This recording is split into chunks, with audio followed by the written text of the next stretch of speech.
अपने पसंदीदा शो के फुल एपिसोड देखने के लिए अभी डाउनलोड करें दंगल प्ले ऐप।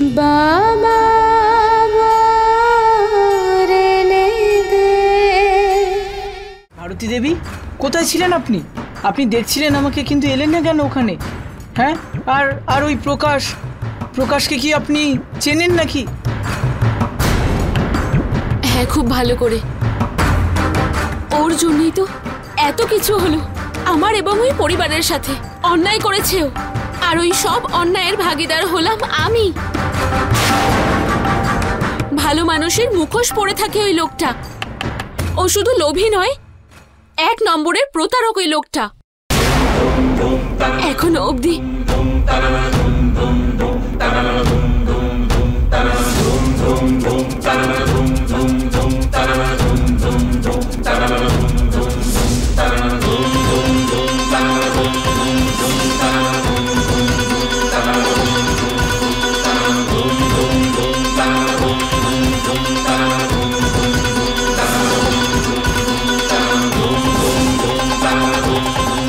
আমার টাকাটা কবে ফেরত দিচ্ছ? আমার টাকাটা ফেরত না দিলে আমি তোমাকে ছাড়বো না। আরে ঘোড়ার বদলে তোমাকে গাধার পিঠে বসাবে। আমরা ওখানে গিয়ে তোমার সমস্ত হারির খবর দিয়ে দেবো। মা, সত্যি তো এটাই, ও একজন সবচেয়ে বড় প্রতারক। নিজের মা বাবা সাজিয়ে ও যাকে আমাদের সামনে এনেছিল, ওনারা ওর আসল মা বাবা নয় মা, ওনারা ওর সাজানো মা বাবা। কালকেও আপনি এইসব কথা বলছিলেন। আপনি যদি বলেন তো আমি নাক খত দিতে রাজি আছি, কিন্তু আমার থেকে এই সম্পর্কটা ভেঙে দিয়ে আমার বিনাকে কেড়ে নেবেন না।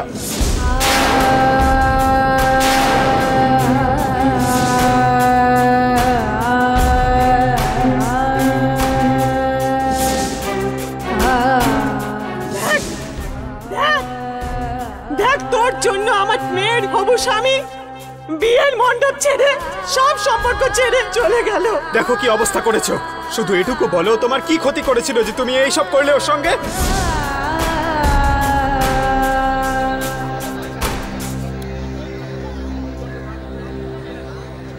আর বিনার সাথে সাথে আমার জীবনটাও শেষ করে দিল ওই প্রকাশ। আমি ওকে কোনোদিনও ক্ষমা করতে পারবো না।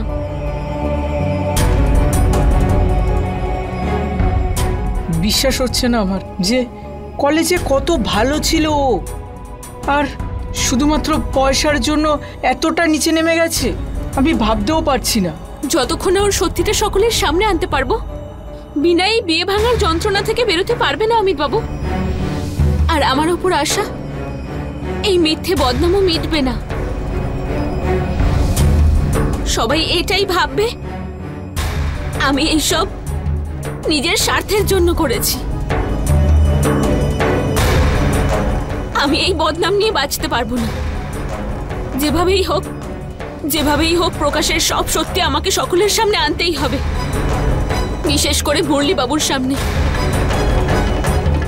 আমায় ওনাকে এটা জানাতেই হবে যে আমি যা কিছু করেছিলাম বিনার ভালোর জন্য করেছিলাম, আর আমি স্বার্থপর ছিলাম না। স্বার্থপর ছিল ওই প্রকাশ। ওনার চোখে আমি সেই আগের পুরনো সম্মান দেখতে চাই। এখন সত্যিটাই প্রকাশ পাবে, আপনি চিন্তা করবেন না।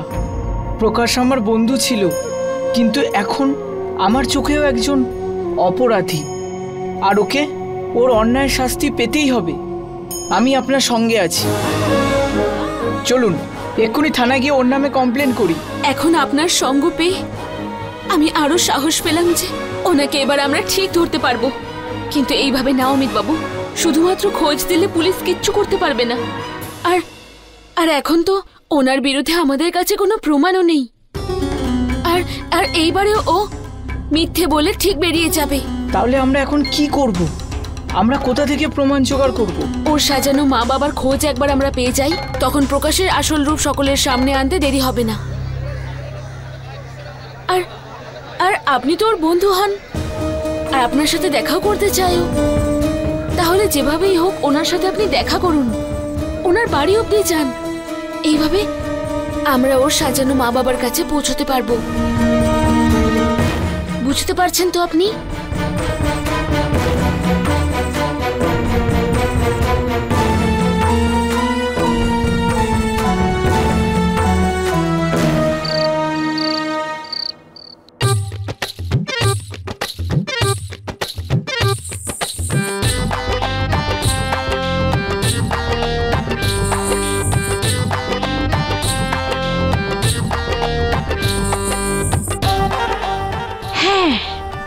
এখানে আমায় কেউ দেখতে পাবে না, আর আমি মুরলির ওপরেও আরাম করে নজর রাখতে পারবো।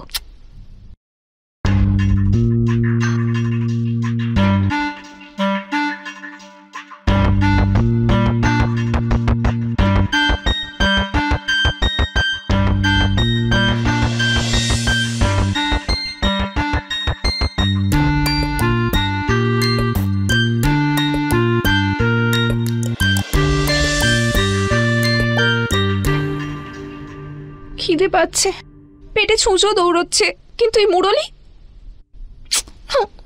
কি করি?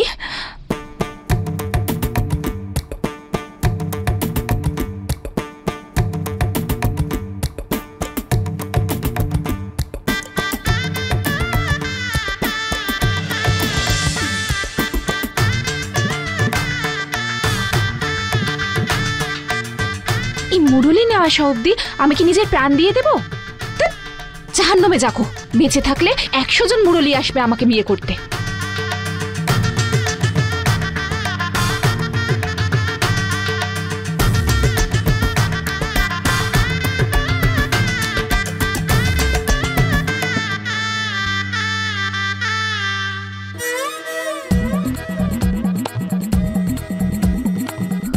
খুব খিদে পেয়েছে।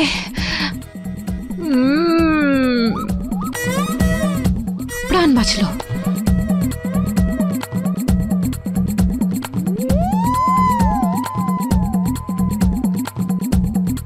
দিদি কি দারুণ রান্না করেছে।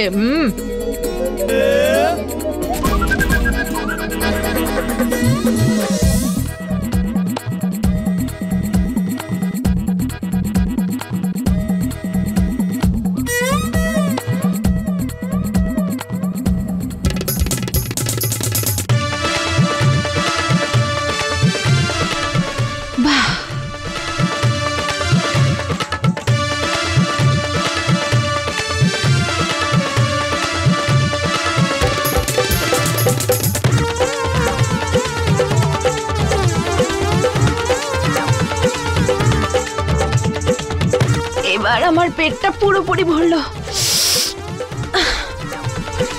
এই মুরলি যে কখন আসবে?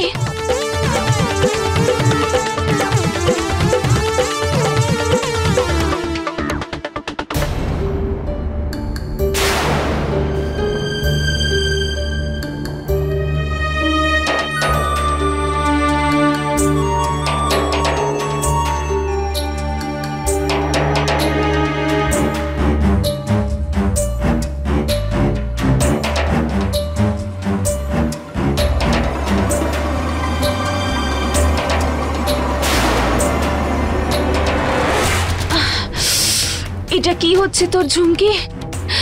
আরে কিছু দেখতেই পাচ্ছি না।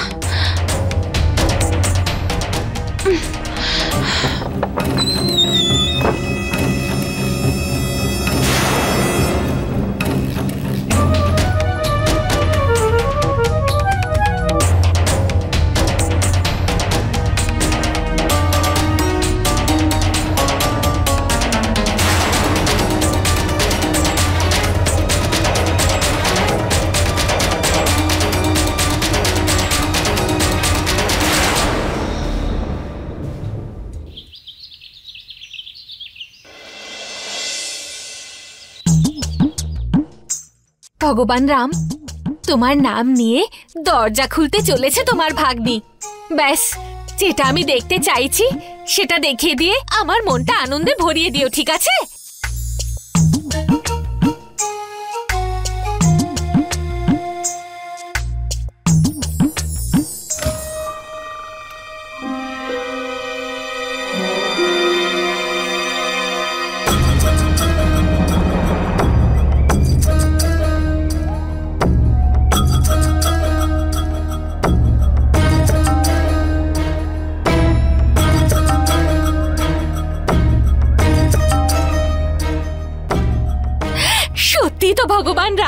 তুমি তোমার ভাগ্নিকে খুব ভালোবাসো।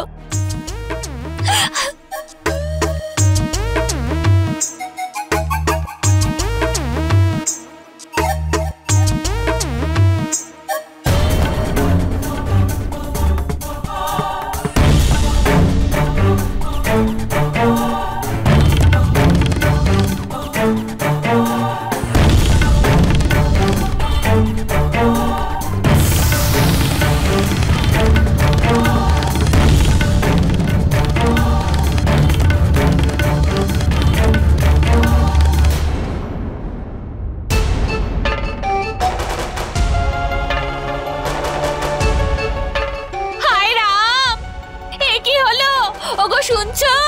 হে ভগবান রাম, এ কেমন দিন দেখালে তুমি আমায়। এই যে শুনছো, অঘটন হয়ে গেছে। না বাবা না, আমি আর এসব সহ্য করতে পারবো না, আমি মরে যাব বলে দিচ্ছি। হ্যাঁ। আরে কি বকবক করছো? কি হয়েছে? বলেছিলাম না আমার বোনের দায়িত্ব নিতে হবে না?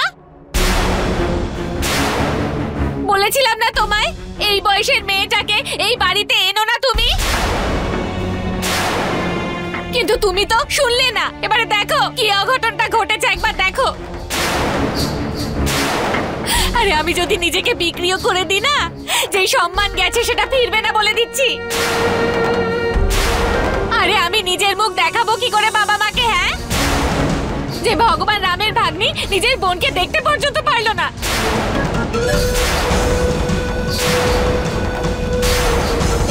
আরে কি হয়েছে নাকি? রাম রাম রাম, এই কথাটা তো আমি আমার মুখ থেকে বলতে পারবো না। যাও নিজে গিয়ে দেখো, মুরলির ঘরে গিয়ে দেখো।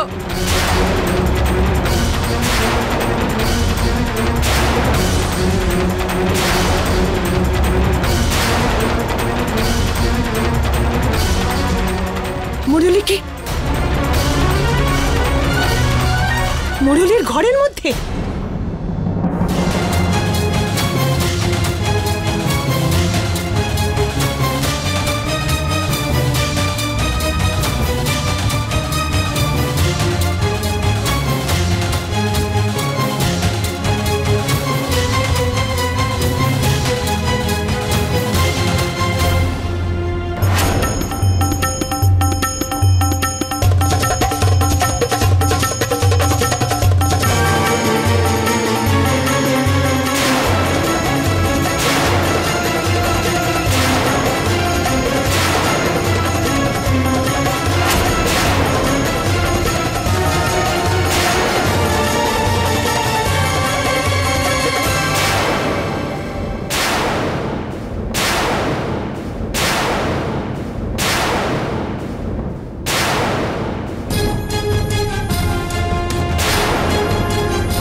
দেখেছো? উত্তর দাও, এখানে কি হচ্ছে? এবার আমার বোনের জীবনের কি হবে বলো তো? তুমি চুপ করে আছো কেন? মুরলি,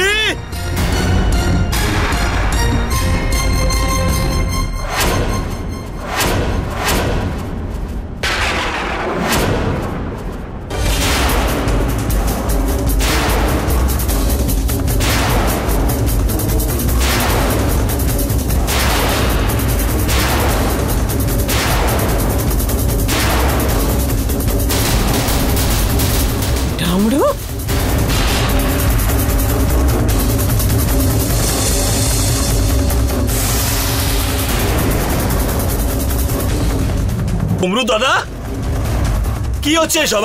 হ্যাঁ, কি হচ্ছে? তুমি কাল রাতে ভাং ঠাং খেয়েছিলে নাকি? কি নেশা করেছিলে তুমি? সবকিছু ভুলে গিয়ে মাতলামো করছিলে।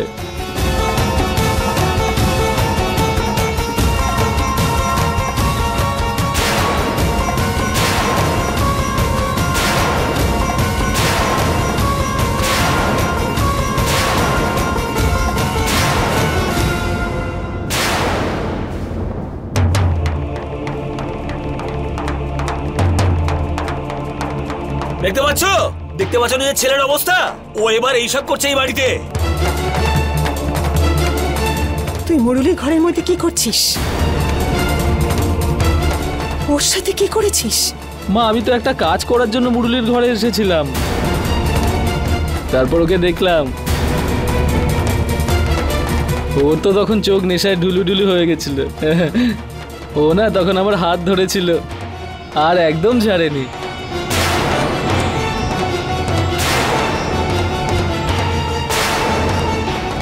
আর তারপর হাত ধরে পড়ে গিয়ে ঘুমিয়ে পড়েছি।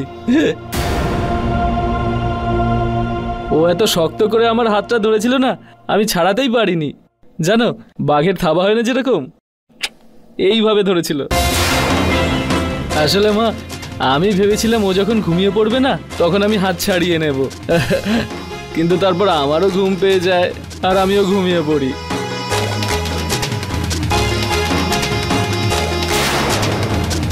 এত বড় একটা ঘটনা তুমি ঘটাতে পারলে নিজের বোনকে দিয়ে? তুমি কি তোমার বোনকে এখানে সেই জন্য এনেছো? তাহলে বলো, তোমার বোন আর কি কি পারে যার কারণে তুমি অন্যের বাড়িতে থাকতে পারো না? তোমার বোনের আর কি খারাপ গুণ আছে? না, আমি কোনো নেশা টেশা করি না।